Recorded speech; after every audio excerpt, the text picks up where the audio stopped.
안녕하십니까. 예, 이번 시간에는 이제 드디어 3세기의 그 교부들을 좀 알아보려고 합니다. 3세기는 기존에 우리가 이미 봤던 1세기, 2세기와는 조금 다른 그런 양상이라고 할 수 있겠습니다. 3세기까지도 교회는 박해를 계속 받고 있었죠. 그런 박해의 어려움을 겪으면서도 지역적인 교세 신장은 계속되었고, 그거와 맞물려서 뛰어난 많은 그 저술가들을 배출하게 됩니다. 이 3세기에는 좀 다른 것이요. 1, 2세기에 우리가 이제 사도교부 그리고 호교교부들을 봤는데, 그분들은 개별 교부들이고 또 자기들이 생각을 이제 저술했다라는 거 한다면, 이 3세기는 조금 달라요. 왜냐면 이른바 현재 우리들의 용어로 따지자면 학교 혹은 학파라는 것들이 형성되게 이릅니다. 그러니까 각 저술가들이 종적인 그런 연관을 이제 갖게 되는 것이죠. 그 당시 지중해를 통해서 가장 큰 도시들의 이런 학원 혹은 학파들이 형성되게 되는데, 뭐 잘 아시다시피 제국의 수도는 로마였죠. 그러니까 당연히 로마 학파가 있을 것이고요. 로마 지중해 건너편에 그 카르타고라는 곳이 있습니다. 고대 로마와 지중해 패권을 다퉜던 그런 도시국가죠. 거기도 역시 많은 사람들이 살고 있었기 때문에 사람들이 모이는 곳에 이제 이런 학원들도 이제 설립하기가 더 용이하겠죠. 많은 학생들이 이제 모여들게 되니까요.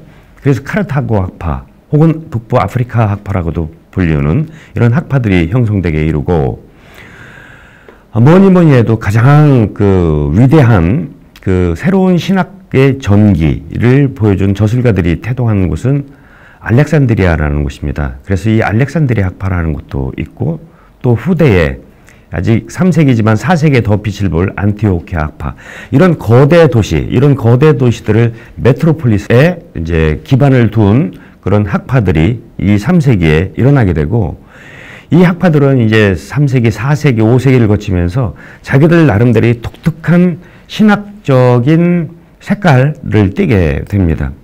예, 이런 것들이 이제 그리스도교 신학에 엄청난 풍요로움을 가져오게 되는 계기가 되는데, 이 3세기는 바로 이제 그런 학파 혹은 학원의 출현이라 하는 점을 이야기할 수 있겠습니다.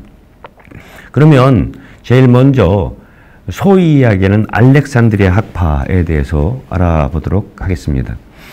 알렉산드리아라는 도시는 기원전 331년 알렉산더 대왕이 그 나일강 하구 이집트 북쪽 해안 그 삼각주에 이른바 신흥도시를 이제 건설하게 됩니다. 자신의 이름을 따서 이제 알렉산드리아라고 불리우게 되는데, 그 이래로 이 알렉산드리아는 정치, 경제, 문화, 상업의 이제 중심지가 되게 됩니다. 280년경 프톨레마이오스 1세 왕은 이집트의 왕이었죠. 왕은 거기에 장서가 뭐 어떤 학자들은 뭐 40만 권, 30만 권 이렇게 이야기하는데 어마어마한 도서관을 짓게 돼요. 그 도서관 이름이 뮤제입니다. 뮤제. 여기서 이제 뮤지움이라는 말이 나왔죠. 뮤제는 그리스 신들 중에서 이제 학문과 지혜의 여신이었는데, 그 여신의 이름을 딴 이제 도서관이 있었다. 그러니까 이 알렉산드리아는 기본적으로 문화의 중심지라고 할 수 있겠습니다. 그래서 그런지 이 알렉산드리아에서는 소위 디아스포라, 그러니까 예루살렘 팔레스타인에서 벗어난 유다인들이 이제 자기들끼리 공동체, 자치 공동체를 이루는 이제 디아스포라가 매우 발달되었죠. 디아스포라가 발달됐다는 것은 그리스도교의 전교가 더 용이하게 되는 것이죠. 그리스도교 초기 전교는 첫 번째는 바오로 사도를 보면 알겠죠. 유다인들을 대상으로 이제 전교를 했거든요. 그러니까 디아스포라는 선교의 거점이 되는 것인데, 이 디아스포라가 어떻게 보면 지중해 그 인근의 메트로폴리스 중에서 가장 발달한 곳이 이 알렉산드리아라는 도시였습니다. 그래서 기원전 2세기 경에 놀라운 일이 이 유다인 공동체 디아스포라에서 일어나게 되는데, 이른바 구약 성경의 그리스말 번역이 이루어졌다는 것입니다. 소위 이야기하는 70인역이 이 도시에서 이루어지게 되죠.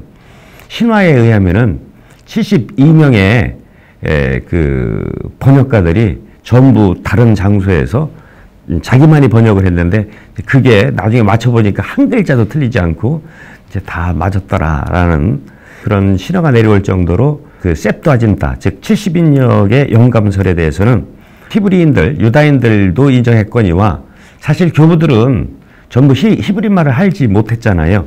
그러니까 이 70인역이 우리 교회의 기본적인 구약 성경의 정경이로 받아들여졌다라는 말씀입니다. 그런데 이 70인역 셉트아진타가 바로 이 알렉산드리아라는 도시에서 이제 번역이 됐고요.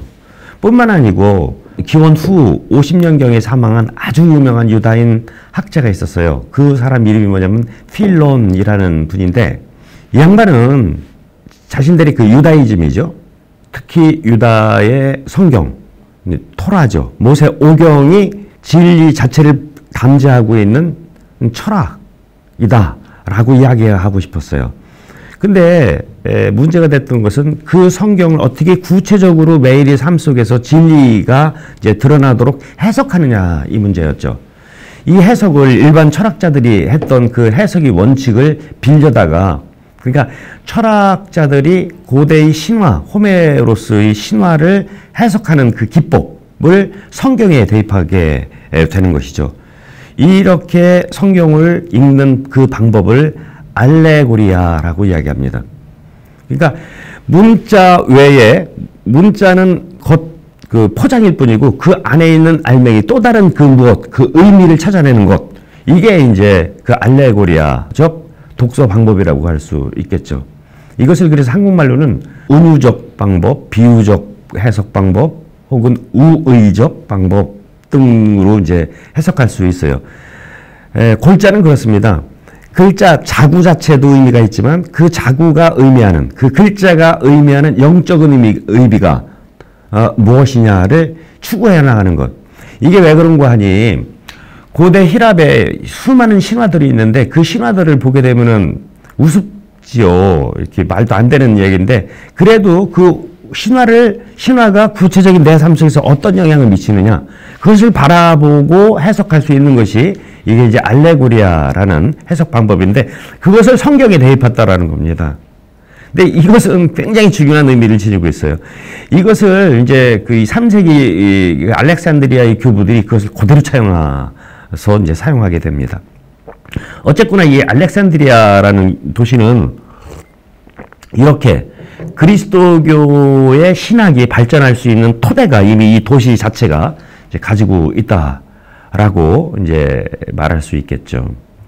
이 알렉산드리아의 그리스도교가 어떻게 형성되었는지는 잘 알 길은 없지만, 전생에 하면 마르코 복음사가에 의해서 복음이 전파됐다고 이야기를 하고 있고, 사도행전에 나오는 바오로 사도와 경쟁자라고 할까? 혹은 동역자라고 할 수 있는 아폴로도 이곳 출신입니다. 뿐만 아니고 많은 영지주의 이단들의 근거지이기도 했어요. 바실레데스나 혹은 이시도로스와 같은 이런 이단들이 이 세계에 여기서 이제 발행했다라는 것도 알죠. 그러니까 한쪽에서는 신학이 발전할 수 있는 토양도 있지만, 그만큼 부정적인 측면에서 보게 되면 이단도 생겨날 수 있는 가능성이 있는 그런 도시가 바로 알렉산드리아였다. 근데 이 알렉산드리아에 2세기 후반 판테노스라는 사람이 일종의 교리 학교를 세우게 됩니다. 그리스 말로는 디다스칼레이온이라고 이야기를 하게 되는데요. 그리스 로마 시대의 교과 과정이라고 그럴까요? 학생들이 이제 공부해 나가는 건 맨 처음에 이제 우리로 치면 초등교육이 있겠죠. 거기에서는 기본적인 산수, 더하기, 빼기, 책 읽기, 이 정도 아주 기초적인, 학문이라고도 볼 수 없는 그런 수업이 이제 초등교육이겠고, 중등교육이죠. 지금의 중고등학교에 해당되는 그것보다 조금 더 높은 문법이라든지, 기본적인 교양과 소양에 대한 그런 교육이 이게 끝납니다. 지금처럼 대학이라는 학교가 있질 않아요. 이 대학에 해당되는 것은 이제 어떤 철학자에게 가서 그 철학을 배우는 것을 이제 대학이라고 얘기를 할 수 있겠습니다. 이 대학의 기본적인 과정이 뭐가 되는 거냐면은 이걸 아스 리베랄리스라고 해요.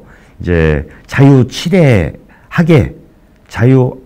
그럴까? 7과목이 있는데 산술, 기하학, 철학, 수사학 등 이런 거를 배운 다음에 이제 이른바 철학에 들어가게 됩니다. 이 철학은 진리에 대한 사랑이거든요. 삶의 기준, 삶의 목표를 이 학교에서 배우게 되는 거예요.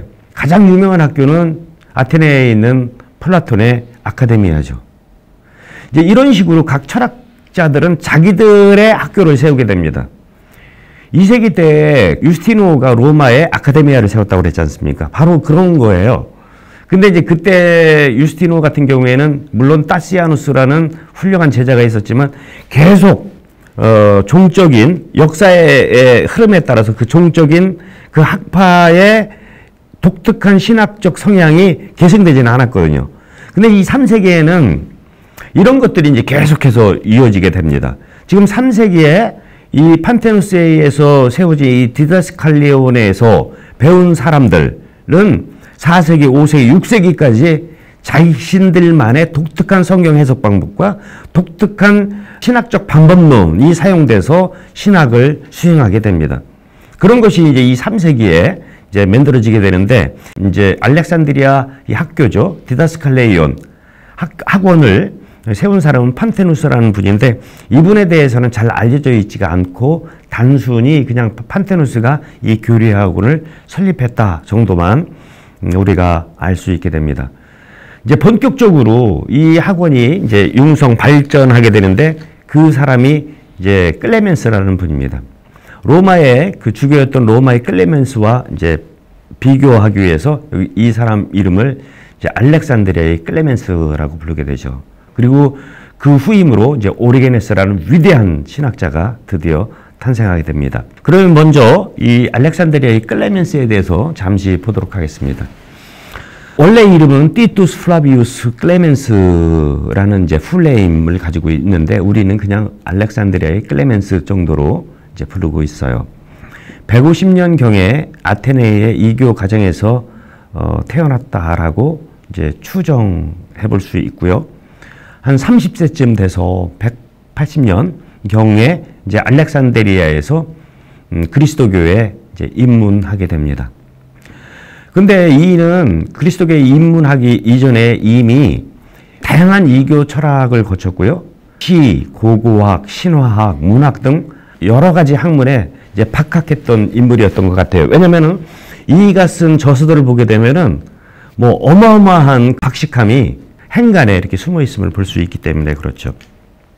그래서 그런지 이 알렉산드리아 학원에서는 클레멘스라는 인물을 학교 교장으로 임명을 하게 됩니다. 그러면서 드디어 이제 명실상부한 이제 교리 학원으로 이제 자리를 잡게 되는데, 근데 한 20년쯤 교장 노릇을 했을까요? 이때 북부 아프리카에 큰 박해가 이제 벌어지게 됩니다. 202년에 septimus severus라는 이제 로마 황제에 의한 박해가 이루어지게 되고, 그 박해를 피해서 피신을 가게 되는데, 그 피신지가 어디냐면은 터키 중부 지방에 있는 가파도키아라는 지방이에요. 거기에 이제 알렉산데르라는 주교님의 이제 영접을 받으면서 이제 거기에 또 다른 어떻게 보면은 알렉산드리아 학파의 신학적 전통을 거기에 심어주는 그런 계기가 되고, 박해가 끝났지만 다시 돌아오지를 않고 있습니다. 않게 되죠. 이 양반이 쓴 책은 현재까지 몇 권의 책이 내려오고 있는데, 가장 중요한 책 몇 권을 좀 소개해 드려야 될 것 같습니다. 책을 소개하기 전에 이 알렉산드리아 클레멘스는 마치 호교교부들처럼 신앙과 이성, 또 이 세속 문명과 복음, 이것의 조화를 꾀고자 했습니다. 어떻게 보면 이성을 통해서 신앙의 진리를 설명하려고 했을 뿐만 아니라, 또 이성을 통해서 신앙이 더욱더 증진되고 깊어질 수도 있다라고 믿었던 사람이에요. 어쨌거나 그럼에도 불구하고 이 입장에서 그리스도교는 여타의 모든 철학이나 이교 학문들을 뛰어넘는 일종의 이제 화관과 같다라고 생각을 했어요. 그러니까 이 알렉산드리아 학파의 기본적인 전통은 이성을 굉장히 중시했다라는 측면을 이제 염두에 두시고 클레멘스를 보시면 되겠습니다. 클레멘스의 책은 크게 3부작으로 나눌 수 있어요. 첫 번째 책은 프로트랩티쿠스라는 책인데요. 프로트랩티쿠스라는 히란 말인데 이거는 일종의 문학 장르예요. 이제 권고문이죠. 그러니까 뭐 공부를 열심히 해라는 권고가 될 수 있고 근면하라는 권고가 될 수 있고 하여튼 뭐 이런 권고라는 이 책 이름인데 한국말로는 그리스도인들을 위한 이제 권고. 이 권고는 뭐냐면은 그리스도교로 들어오라는 거예요. 당신들이 찾고 있는 이교인들이 찾고 있는 그 진리의 핵심이 바로 이 그리스도교에 있다. 그 진리는 로고스를 통해서 드러나는데 그 로고스 자체이신 분이 바로 이 그리스도교의 스승이신 예수 그리스도다. 이렇게 이야기를 하는 거예요. 그분은 참된 스승으로서 우리들이 어떻게 하면 올바른 시민으로서 그리고 어떻게 하면 우리가 지식인으로서 어떻게 하면 우리가 행복한 삶을 살 수 있는지를 가르치는 스승이니까 이 교회로 들어오라 라는 게 이 프로트랩티쿠스 그리스도인들을 향한 이제 권고문이죠. 두 번째는 페다고고스라는 책입니다. 한국말로는 이제 교육자, 선생님 뭐 이런 뜻이에요. 교육학이라는 게 페다고지아라고 하지 않습니까? 이 페다고고스는 아주 기초적인 선생님이에요. 학교 선생님이 아니고 집에서 그 부잣집 도련님들을 이렇게 가르치는 일종의 가정교사와 같은 것이죠. 그러니까 이 가정교사는 공부도 가르치지만 일반 생활 전체를 가르치는 거예요. 길 갈 때 함께 걸어가지고 이 슬플 때 위로해주고 부모님을 혼났으면 그리고 기쁠 때 같이 놀아주고 뭐 이런 게 페다고고스라는 당시에 하나의 직분 뭐라고 할 수 있는데 그 이름이에요. 이 페다고고스는. 이게 뭐냐면은 예수 그리스도께서 바로 그러신 분이라는 거예요. 이 페다고고스는 고대 그리스도교의 기본적인 윤리책과 같습니다. 밥 먹을 때는 어떻게 먹고 목욕탕을 가야 되는지 말해야 되는지 또 이웃들과 만날 때 어떻게 만나야 된다는지 아주 구체적인 그리스도인으로서 살아가는 그 삶을 가르쳐주는 지도서와 같은 일종의 도덕책, 윤리책 정도로 생각을 하면 될 것 같아요. 어떤 면에서는 그 권고의 후속편이죠. 성인들을 우리 그리스도교로 이제 들어오라고 이제 초대하는 것이죠. 이게 첫 번째 책이라면 두 번째 책은 들어와서 이제 그리스도인으로서 어떻게 살아야 되느냐. 이게 이제 페다고고스 교육자라는 책이에요. 세 번째는 그리스도 안에서 완덕에 이르는 길에 대한 이야기입니다. 클레멘스의 이상은 뭐냐면은 참된 영지자예요. 우리가 저지지난 시간에 그리스도교의 영지주의 이단에 대해서 얘기했죠. 이거는 이제 거짓 영지예요. 이 사람이 바라볼 때는. 참된 영지, 참으로 깨닫는 거. 이 깨달음의 그 단계에 도달하는 것이 지금 우리로 치면은 성덕에 올라가는 것이라고 이제 얘기를 할 수 있는 건데 그 깨달음에 이르는 길을 위한 여러 가지 논문들을 묶어놨어요. 이 책 이름을 뭐라고 하냐면 원어로는 스트로마타라고 얘기를 해요. 스트로마타라는 건 뭐냐면은 융단이에요. 우리나라 말로 양탄자라고 번역할 수 있죠. 한 천을 자르려면 어떻게 하죠? 시줄 날줄이 있고 여러 가지 색깔이 있는 그 실들을 엮어가지고 양탄자를 만들잖아요. 그것처럼 기승전결이 따로 있는 것이 아니라 영지자가 알아야 될 만한 여러 가지 겸손, 순명, 정덕, 결혼생활, 또 철학에서도 이제 철학적 어떤 주제들 이런 거를 한데 묶은 것을 이제 스트로마타 양탄자라고 하고 그러니까 제일 첫 번째 그리스도인들을 위한 권고는 가장 낮은 차원이라고 한다면 그 다음에는 이제 교육자라는 책을 통해 가지고 어떻게 구체적으로 삶을 살아야 되는지 셋째는 그 참된 영지자가 되기 위한 이제 여러 가지 조언들이 한꺼번에 묶은 일종의 장독 형태의 양탄자라는 책을 썼다라고 이야기를 할 수 있겠습니다. 이 참된 영지자의 특징 중 하나는 아파테이아라는 겁니다. 아파테이아. 그리스 말에서 하면 없대라는 겁니다. 아니라는 뜻. 그리고 파토스. 파토스는 영어로 하면 패션이죠. 열정도 될 수 있지만 격정도 될 수 있고 욕망도 될 수 있고 인간이 육으로부터 나오는 여러 정서들을 다 파토스라고 해요. 로고스에 어떻게 보면 대당되는, 로고스는 그런 육과 상관없는 지적 영역을 이제 로고스의 차원이라고 한다면 그 반대가 이제 파토스인데, 그게 없는 것을 아파테이아라고 해요. 아파토스죠. 이게 이제 스토아 학파 같은 데에서 이제 참 진리를 깨달은 사람들이 특징이 이제 아파테이아인데, 한국말로는 무감각, 무격정, 뭐 이런 뜻으로 이제 해석되는데, 그런 철학자들의 아파테이아를 참된 그리스도인인, 즉 참으로 하느님을 깨달은 사람의 경우에 이 아파테의 경지에 이르는데, 근데 클레멘스의 경우에서는 이 아파테이아를 한국말로 번역할 때는 제가 번역한다면 자유라고 하고 싶습니다. 자유. 진리를 깨달았기 때문에 오는 자유죠. 참을 아는 사람들에게 거짓들은 쉽게 포기할 수가 있게 되는 것이죠. 진리가 너희를 자유롭게 할 것이다. 진리이신 하느님한테 온전히 휘감긴 사람들에게는 이 세상의 모든 그 가치들, 이 세상의 기준들이 상대화되는 거거든요. 절대화되지 않는. 왜냐하면 절대라는 것은 진리 자체이신, 로고스 자체이신 주님, 이거를 아는 상태를 이제 이 클레멘스는 아파테이아라는 표현은 일반 철학자들이 이제 사용하고 있는 그 용어를 이제 그리스도적으로 세례시켜 가지고 이제 사용을 하게 됩니다. 202년 septimus severus가 이제 박해를 했기 때문에 더 이상 학교를 운영할 수 없어서 이제 피신을 갔다고 했어요. 그 빈자리를 차지하는 위대한 그 후계자가 등장하게 됩니다. 그리스도교는 커다란 산맥과 같아요. 가장 커다란 주봉, 예수 그리스도죠. 구약 저편에 그 주봉을 떠받치는 준봉들이 있죠. 그 준봉들, 엘리야라는 준봉, 모세라는 준봉. 신약 2편에는 누가 뭐라 해도 바울이라는 준봉이 주봉인 예수 그리스도를 떠받치고 있죠. 그 준봉들 중에 하나가 누구냐? 바로 오리게네스라는 인물입니다. 이 오리게네스라는 인물에 대해서는 다음 시간에 보도록 하겠습니다. 감사합니다.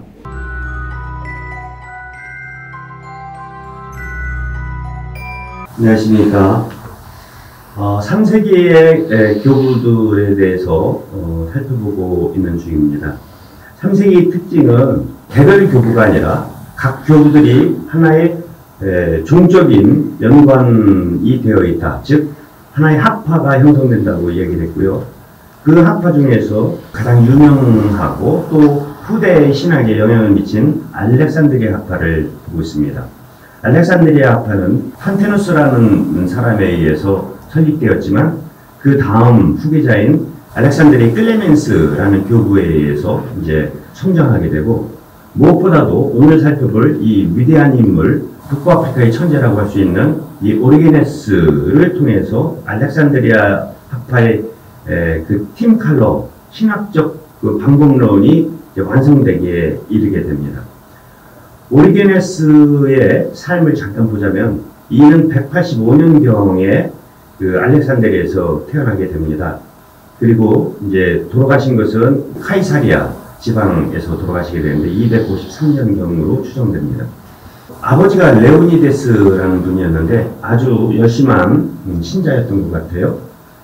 그래서 그런지 지난번에 얘기했던 그 septimus severus의 박해, 즉 클레멘스가 그 박해를 피해서 도망가야만 했던 그 박해, 202년에 그 알렉산드리아에 있었던 이 대박해로 이 아버지 레오니데스가 돌아가시게 됩니다. 아버지를 따라서 이 열심한 그 아들 오리게네스도 같이 죽으려고 순교하려고 이제 하는데 어머니의 만류 때문에 이루지를 못했다고 하는데, 오리게네스의 평생 가슴속에서는 순교의 열망을 이제 품고 있었다고 볼 수 있겠고, 이 아버지 순교에 걸맞는 삶을 살아야겠다고 평생을 그렇게 산 사람이 오리게네스라고 얘기를 할 수 있겠습니다. 아버지가 돌아가시고요. 이제 18세 정도 되는, 어떻게 보면은 이제 청년 이제 가장이 됐죠. 그래서 여태까지 배웠던 그 지식을 통해 가지고 이제 교사 생활을 조금 하다가 알렉산드리아 학파의 선생님이 지금 비오디 공석이 됐잖아요. 클레멘스가 이제 카파도치아로 갔기 때문에 그 자리를 알렉산드리아의 당시 주교였던 데메트리우스라는 분이 이제 이 청년 오리게네스를 교장으로 임명하게 됩니다. 왜냐하면 나이만 어렸을 뿐이지 이 머릿속에서는 그야말로 온갖 지식이 백과사전처럼 지니고 있다는 것을 이미 알았고 또 순교자의 자식으로서 그에 합당한 신심과 신앙을 가지고 있다는 것도 알렉산드리아 교회 전체가 이미 알고 있었어요. 그래서 이제 이 오리게네스를 이제 알렉산드리아의 디다스칼리온의 교장으로 이제 임명하게 됩니다.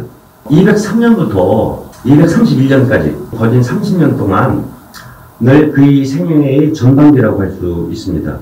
이때는 알렉산드리아 학원의 교장으로서 이제 불철주야 수학들을 지도하는데 전념을 하게 됩니다.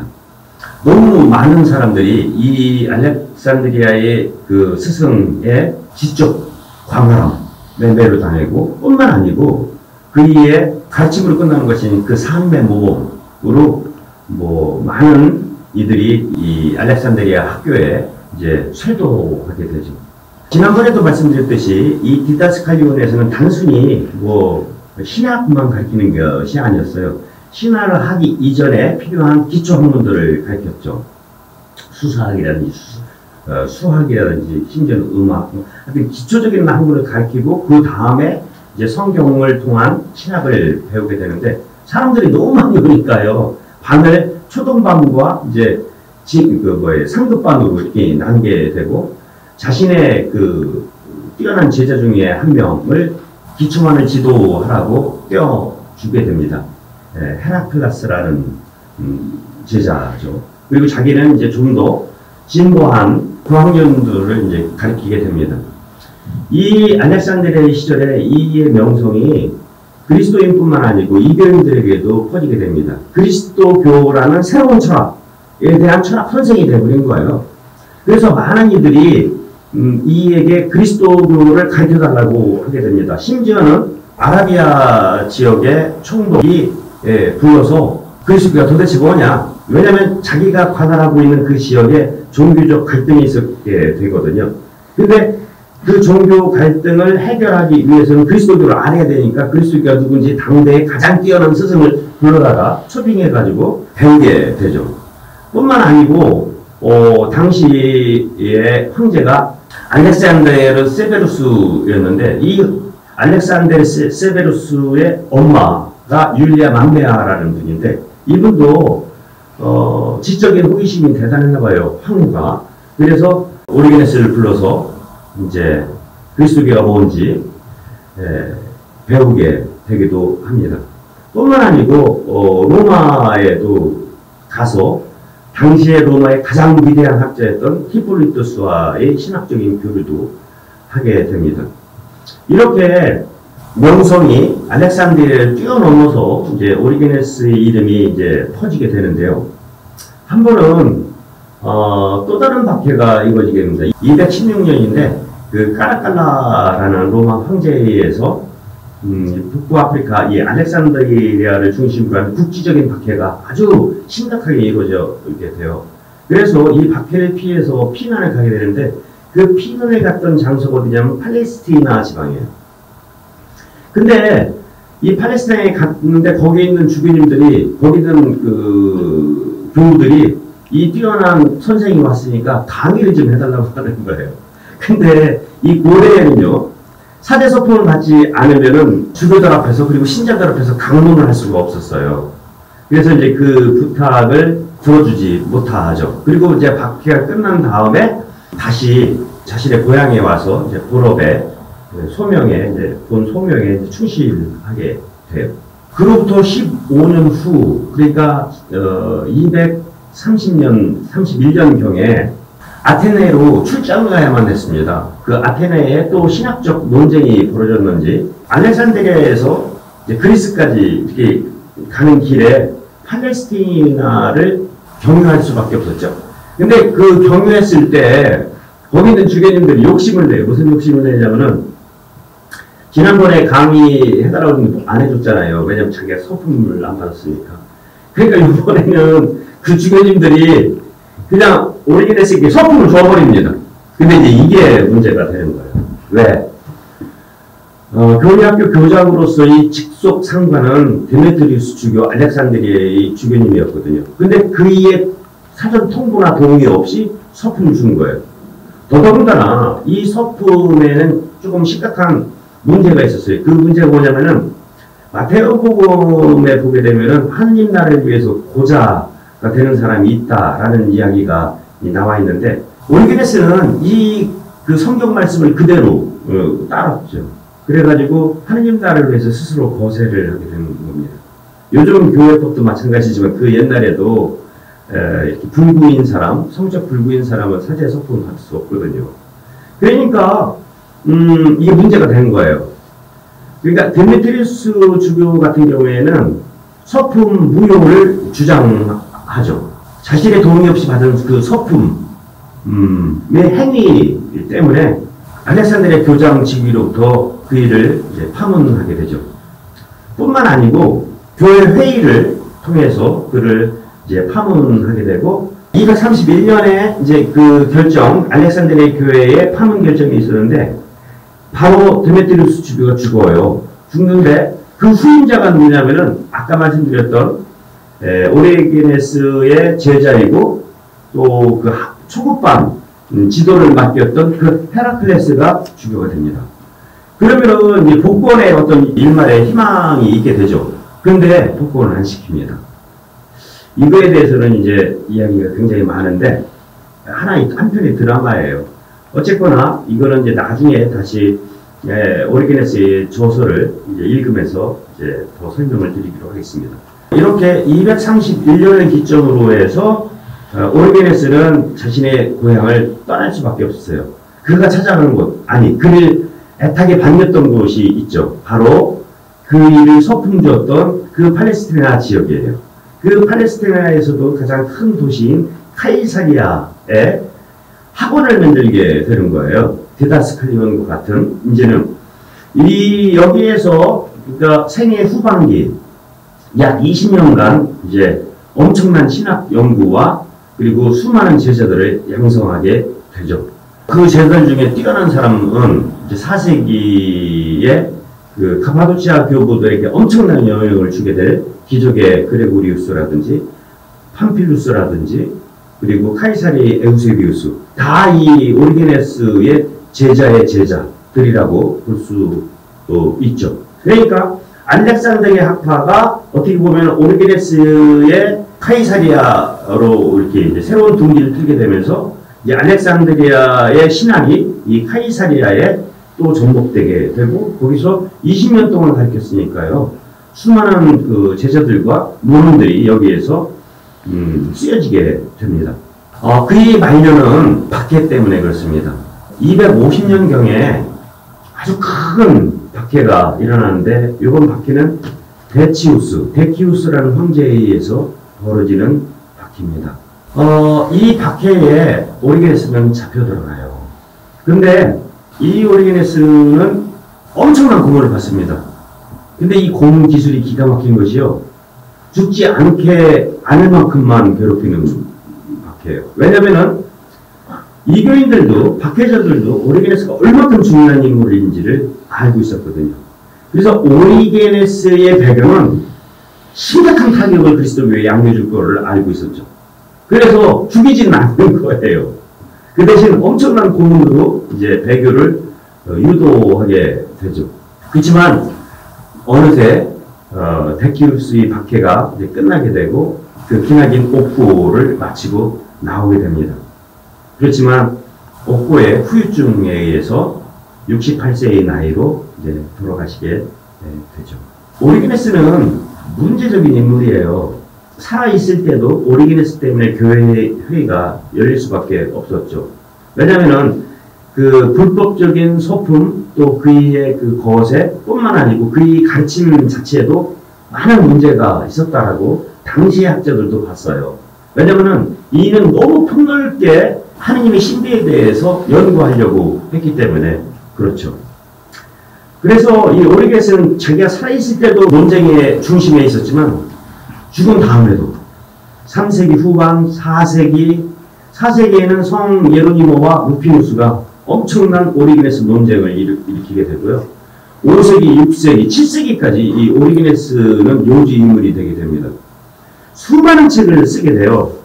성 예로니모가 전하는 거에 의하면 2,000권을 썼다고 하니까요. 근데 지금 남아있는 것은 그렇게 많이 남아있지는 않습니다. 2,000권이라는 책이 과연 가능한가? 가능하죠. 영지주의에서 오리게네스 때문에 이게 회심해가지고 열심한 그리스도인이 됐던 암브로시오라는 사람이 있었어요. 굉장히 부자였는데 오리게네스가 연구할 수 있어 전폭적인 후원을 하게 됩니다. 그래서 7명의 속기사를 그에게 이렇게 딸려줘요. 그래서 본인이 쓰기도 하지만 이렇게 제가 지금 얘기하는 것은 구슬하면 그이들이 속기를 해가지고 이제 그게 할 때마다 한 강의 하나의 책이도 막 이제 나오게 되니까 어마어마한 책을 이제 쓰게 되죠. 아까도 말씀드렸지 성 히에로니무스 예로니모는 2,000권 또 루피누스 같은 경우에는 뭐 1,000권 뭐 이렇게 얘기를 했는데 정확하게는 알 수 없습니다. 그렇지만 지금까지 내려오는 그 책들 역시 만만치 않을 정도로 많아요.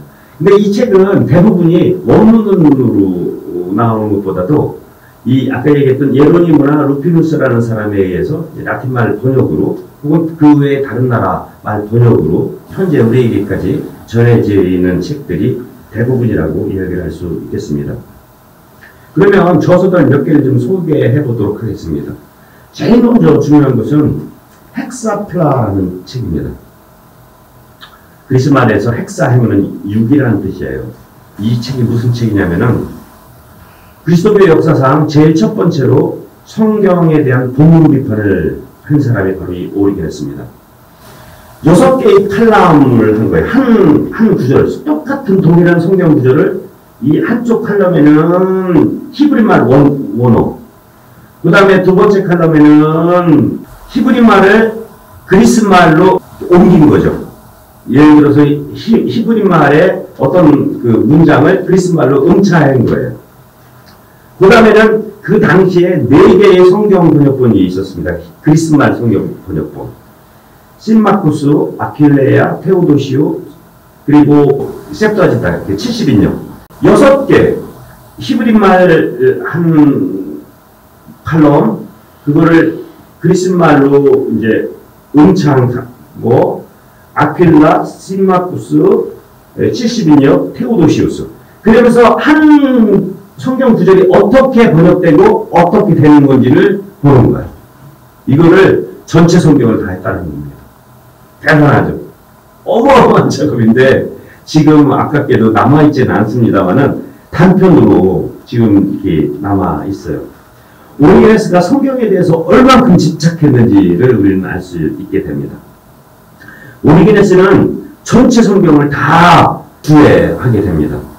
그 중에서도 이제 이 성경 주석 작품들을 크게 3가지로 말할 수 있는데, 첫 번째 거는 스콜리아라고 할 수 있어요. 스콜리아는 뭐냐면은, 당시에는요, 욥기 하면 욥기 전체를 처음부터 끝까지 다 주석하는 것이 일반적인 통례였고, 하다 못하면 미완성 욥기 주해본이 돼요. 근데 오리게네스는 이렇게 하는 것이 아니고, 성경의 어떤 주요 부분을 발췌해가지고 그것만 해석을 한 거예요.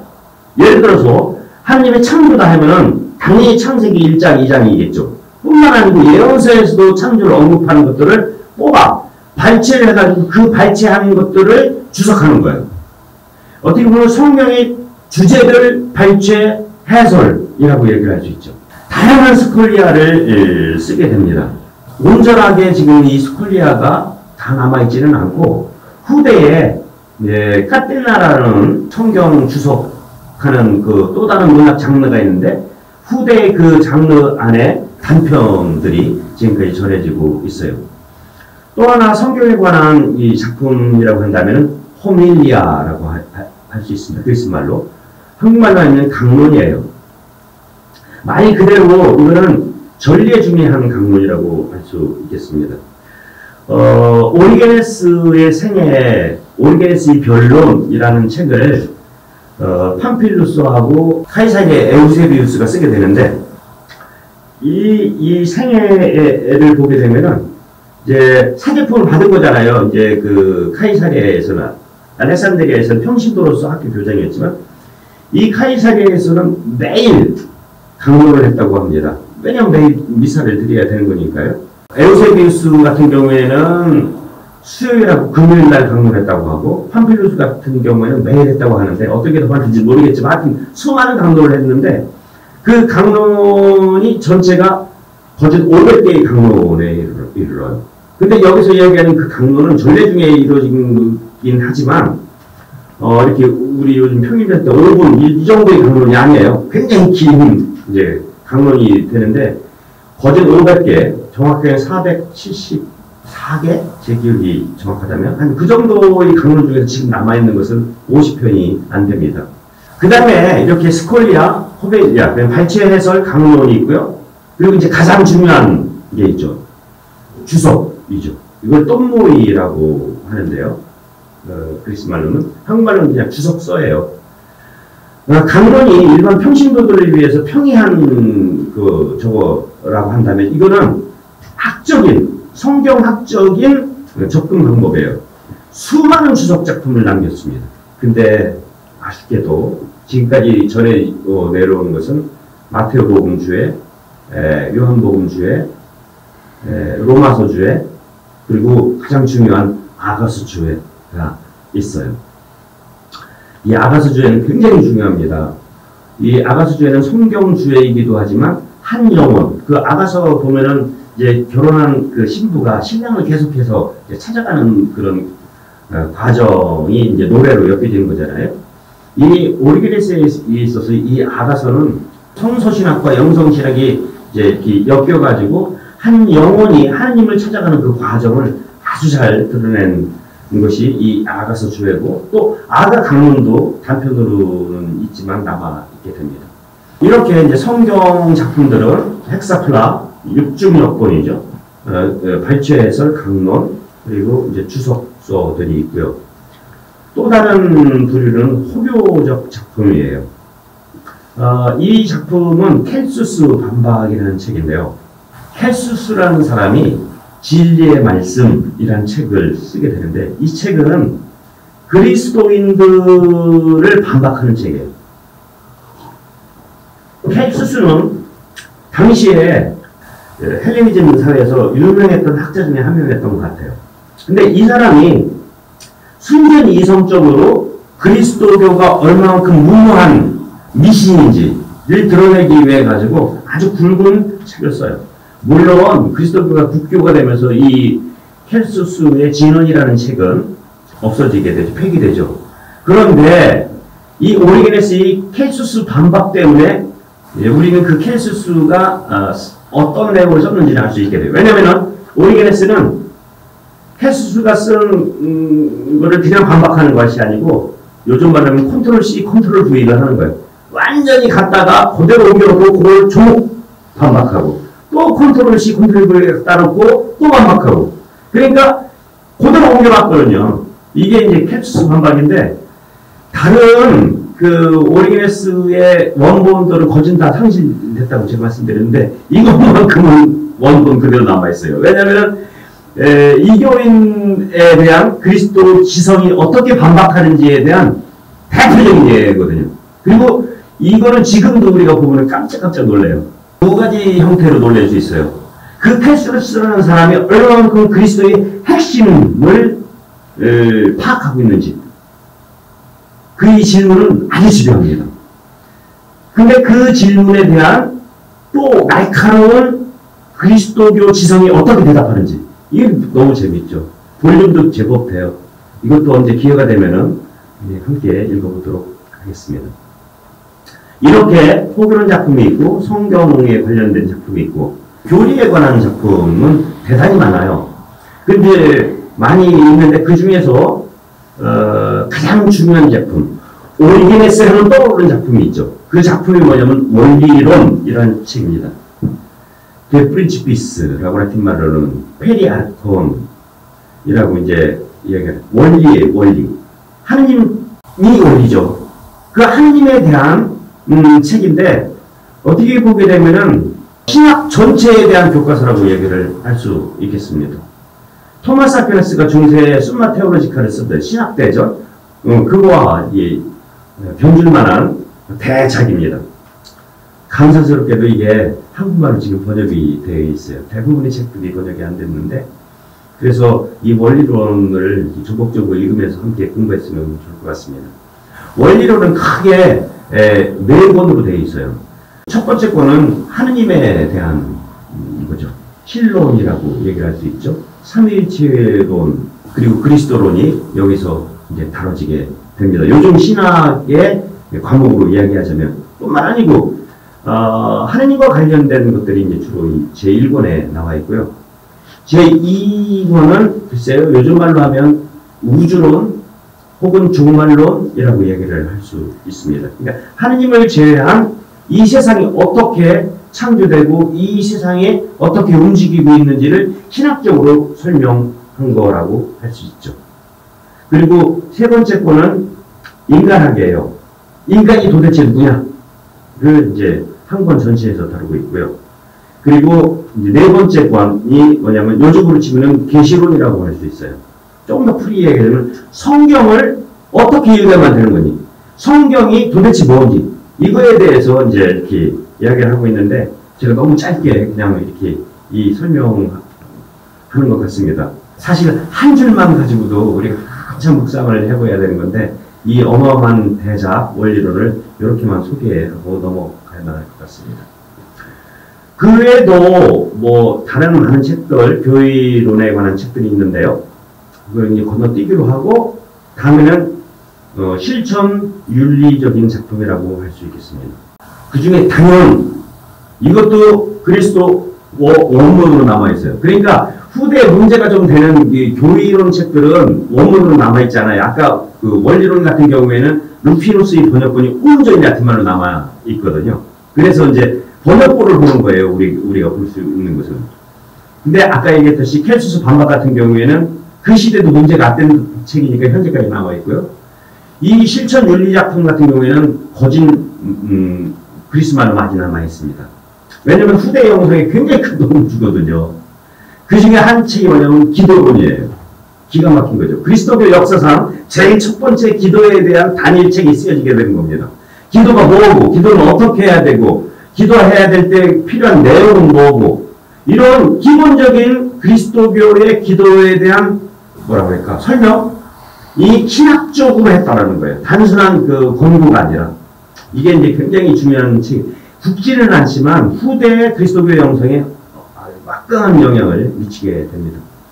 또 하나는 엑소르타시오 마티리움, 그러니까 한국말로 하면 순교 권면, 순교 권면록, 순교에 대한 권고 정도로 번역할 수 있겠죠.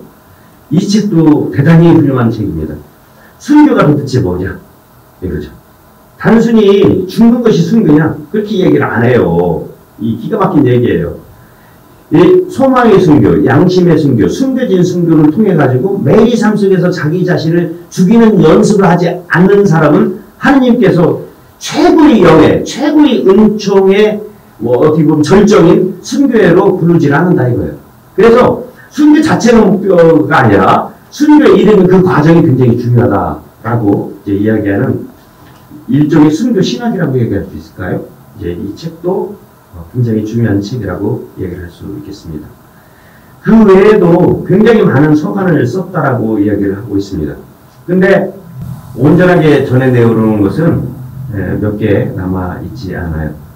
기적의 그레고리우스, 이제 자기 제자가 이제 공부를 마치고 원래 고향으로 가서 또 학원을 차리거든요. 그 기적의 그레고리우스와 나눴던 편지가 남아있고, 그 밖에 편지들은 소실되었다고 할 수 있습니다. 오리게네스의 신학 사상에 대해서 이제 이야기를 좀 해야 될 것 같은데요.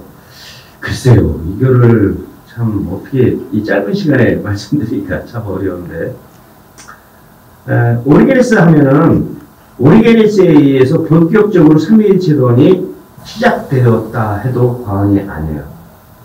그가 믿고 있는 하느님, 성부, 성자, 성령의 그 관계가 어떤가에 대한 거죠. 크게 두 개의 이단이 있습니다. 어떻게 보냐면은 하느님은 한 분이시면서 삼위로 구분되잖아요. 근데 이 한 분 하느님이심을 주장하게 되면은 어떤 일이 벌어지게 되냐면은 이 삼위를 종속시켜버리는 겁니다. 성부만이 진짜 하느님, 두 번째 하느님, 세 번째 하느님. 이거를 종속론이라고 해요. 앞으로 이제 4세기에 이제 가면은 배우게 되겠지만 이 삼위일체론의 대표적인 이단이 바로 이 종속론입니다. 한 분 하나님을 주장하기 위해서는 이 삼위를 종속시켜야 될 수밖에 없어요. 이거를 비판하죠. 또 하나는 한 분 하나님을 주장하기 위해서 이 삼위가 양태적으로만 드러난다 이거죠. 지금 저는 이상규잖아요. 이렇게 너먹하려고 있으니까 이상규 신부잖아요. 근데 집에 가면은 저희 부모님한테는 아들이 되죠. 또 제가 이제 학교 선생이니까 학교 가면 선생님이 되는 거예요. 저는 하나인데 그때 양태가 달라진다, 양상이 달라진다 해가지고 이게 이제 삼위일체론의 양태론적 이단이라고 이야기를 하는데, 이 양태론과 중성론이란 둘 다 반박을 하게 되면서 트리니타스라는 트리아스 그리스 말로는 이 트리아스라는 말을 이가 첫 번째로 설명을 해요. 그리고 성부와 성자의 관계를 이 종속론적으로 되는 게 아니라 분명히 성자는 성부로부터 기원을 두고 있기 때문에 종속되는 것 같지만 그거는 본질적 종속이 아니라 기능적 종속이다 이렇게 이야기를 해요. 태어나시긴 태어나셨지만 성부로부터 나셨지만 그거는 영원한 나심이다. 이거를 제네라시오 때를 말하고 영원한 시간 안에서 이렇게 아버지가 아들 낳듯이 낳는 게 아니고 그렇기 때문에 이분은 존재하지 않았던 때가 없다라는 아주 중요한 얘기를 해요. 제가 지금 말씀드린 것은 4세기 니체아 공예의 아주 엄청난 키워드가 됩니다. 뿐만 아니고 호모 우시우스 이거 따져보십시오. 호모 우시우스 따라해보세요. 이게 동일 본질이라는 얘기인데 니케아 신경의 아주 핵심적인 신학 용어예요. 성부와 성자는 같은 본질이시다 라는 건데 이 말도 이 오리게네스로부터 나왔다라는 얘기입니다. 그리스도론에 있어서 삼위일체론의 핵심은 뭐예요? 한 분이 삼위로 어떻게 구별되느냐거든요. 그럼 그리스도론의 핵심은 뭐냐면 한 인격 안에 두 본성이 어떻게 있느냐죠. 한 인성과 인성이 어떻게 한 인격, 하나의 퍼스널리티, 하나의 위격 안에 있느냐. 이 문제인데 이것도 이 양반이 건드리게 돼요. 제일 첫 번째로. 그래서 예수님을 뭐라고 하냐면 테안트로포스, 일종의 신조어죠. 테오스 플러스 안트로포스. 테오스는 하느님, 안트로포스 인간. 예수를 신인이라고 숫자 얘기를 합니다. 그래서 예수님은 어떤 분이냐면은 나약한 하느님, 또 위대한 인간이 이렇게 얘기하는 거예요. 예수라는 한 퍼스널티 안에 신성과 인성이 신비롭게 일치하기 때문에 이게 이제 신학 용어인데요. 이걸 코무니카시오 이디오마툼이라고 얘기를 합니다. 예수 그리스도 안에 신적 속성과 인적 속성이 서로 교환된다. 이렇게 얘기하죠. 그렇기 때문에 성모님을 우리는 하느님의 어머니라고 얘기할 수 있게 되는 거예요. 물론 성모님은 아들 예수, 인간 예수를 낳지만 그 인간 예수는 하느님이기 때문에 그분을 낳은 마리아 역시 하느님의 모친이라고 될 수 있다는 거죠. 이게 이런 논리가 이 오리게네스를 통해서 나오게 됩니다. 이렇게 후대의 신학에 엄청난 영향을 미쳤는데 몇 가지에 있어서는 이의 가르침에 오류가 있게 돼요. 후대에 이단으로 판명되게 되는데요. 근데 여기서 짚고 넘어가는 것은 오리게네스는 한 번도 이 원리론에서 자기가 주장을 하면서 이 주장이 교리라고 이야기한 적이 없어요.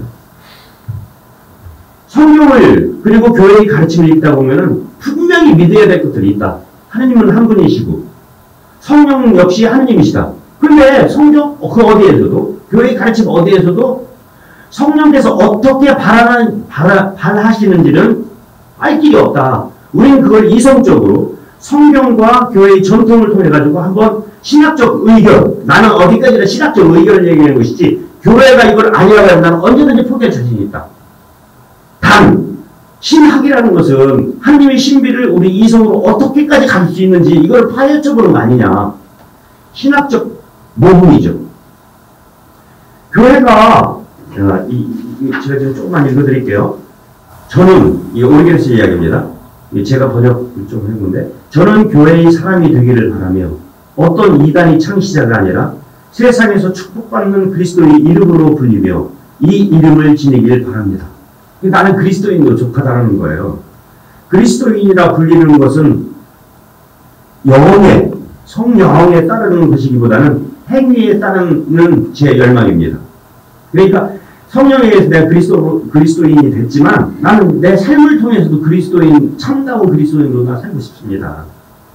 그대의 오른손처럼 여기서 그대는 교회예요.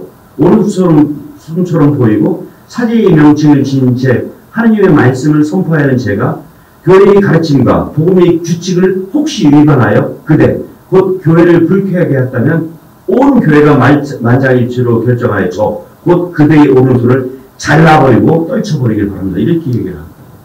그렇기 때문에 이는 주장을 하진 않지만 이의 신학적인 의견에 몇 가지 문제가 있는데 그 중에 하나가 뭐냐면은 아포카타스타시스예요. 세상의 종말은 뭐냐면은 모든 것이 그리스도의 발 아래 놓이게 되는 것이죠. 성경에 있죠. 주님께서 내 주께 이르시기를 내가 내 원수들을 내 발판으로 삼기까지 내 오른편에 앉아 있어라.